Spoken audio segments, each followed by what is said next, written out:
قناة فن تربية الحمام هي دليلك الشامل في تربية الحمام بكل أنواعه، ومش بس كده، كمان بنقدم لك تربية الأرانب بكل أنواعها، وتربية عصافير الزينة بكل أنواعها، وكمان بنقدم لك تربية الفراخ البيضة والساسو والبط والديوك الرومي. كل ده عملناه داخل القناة بتاعتنا، وكمان وفرنا لحضرتك رابط موقع إلكتروني خاص بالقناة، هتلاقوا موجود عليه جميع المقالات الحصرية بتاعة القناة بتاعتنا. السلام عليكم ورحمة الله وبركاته. ازيكم يا جماعة؟ عاملين ايه؟ يا رب دايما تكونوا بخير وبصحة وسعادة ان شاء الله. في ظل ارتفاع كلفة الحمام اللي هي بقت خلاص، يعني كلفة الحمام حاليا بقى سعرها داخل جمهورية مصر العربية الكيلو وصل ل 16 جنيه و17 جنيه. طيب احنا كمربيين حمام بقى نعمل ايه في المشكلة دي؟ دي مشكلة بتواجه جميع مربيين الحمام في الوقت الحالي. احنا خلاص في نهاية سنة 2022 وداخلين على سنة 2023 وبدايتها، والكلفة بتاعت الحمام بقت نار، وفي ناس كتير عندها حمام كتير.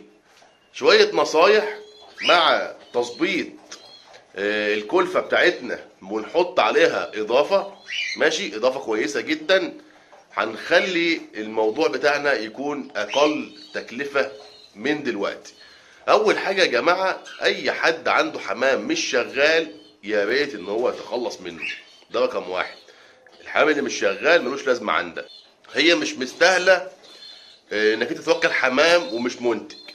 رقم اتنين، لو عندك أعداد حمام كتير حاول تقلل الكميات على قد المستطاع، على قدر استطاعتك.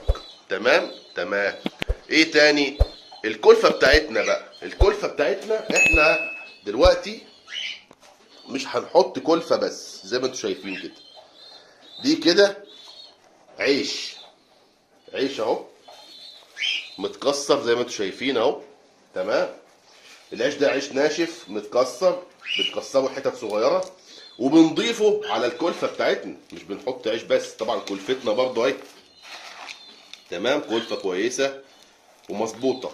وخلي بالكم من حاجه، في دلوقتي ناس بتلخبط الكلفه وبتحط فيها الحبوب الكبيره، وبتحط فيها الذره البيضاء اللي هي اصلا ملهاش لازمه عندنا، وبتحط فيها حبوب الفول الكبيره. انا ملاحظ الكلام ده وانا بشتري الكلفه. الكلفه ما بقتش زي الاول، يعني كمان سعرها زاد، وبعض التجار بيزودوا عليها كمان ذره بيضه وبتاعت اللي هي الذره مشوي، بس ناشفه.